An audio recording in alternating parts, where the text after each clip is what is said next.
ഇതെന്താ? ആപ്പിള്. അതെനിക്കറിയാം. ബാക്കിയുള്ളതൊക്കെ ഇനി ഓരോന്നോരോന്നായിട്ട് വരുമായിരിക്കും. ഇന്നതേ ഉള്ളൂ ഊണിന്. അതെന്താ? ചോറും കറിയൊന്നും വെച്ചില്ലേ? ഇല്ല, ഇതും നിന്ന് വെള്ളവും കുടിച്ചാൽ മതി. വേണേ രണ്ടെണ്ണോട് തരാം. അത് നിന്റെ മറ്റവനോട് കൊടുത്താൽ മതി. നിന്റെ ഇഷ്ടത്തിന് എനിക്ക് ഓരോന്നും ചെയ്തു തരാനല്ല കാശ് ഇവിടെ നിർത്തിയിരിക്കുന്നത്. എന്തോന്നാ നിനക്ക് ഇവിടെ ഇത്ര മലമറിക്കുന്ന പണി? മലമറിക്കാൻ ഇത്രയും പ്രയാസമില്ല. തർക്കുത്തരം പറയുന്നോ? മിണ്ടാണ്ട് നിന്നാ വായിൽ കൊഴുക്കട്ടെയാണോ ചോദിക്കും. മിണ്ടിപ്പോയ തർക്കുത്തരായിപ്പോ. ഇതെന്തോന്നാടാ അപ്പനെ? എന്നാ നേരെ വല്ലതും ചെയ്യാനുള്ള സൗകര്യം ഉണ്ടോ? അതുമില്ല. മര്യാദക്ക് ജോലി ചെയ്യാൻ നിനക്ക് എന്തോന്നാണ് ഇവിടെ ഒരു കുറവ്?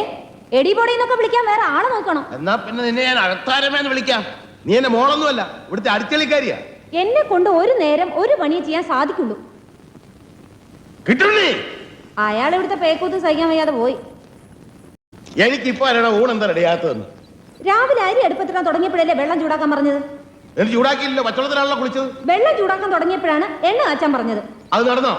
അപ്പോഴല്ലേ കടയിൽ പോയി സാധനങ്ങൾ വാങ്ങാൻ പറഞ്ഞേ? എന്നിട്ട് വാങ്ങിച്ചോ?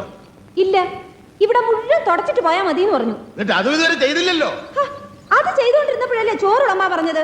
കഴുകി വെച്ച് അരി ഇരിപ്പുണ്ട്, മതിയെങ്കിൽ അത് വിളമ്പാം. അത് നിന്റെ തന്തയോട് എന്ന് പറഞ്ഞാൽ മതി. തന്തയോട് തന്നെ പറയുന്നു.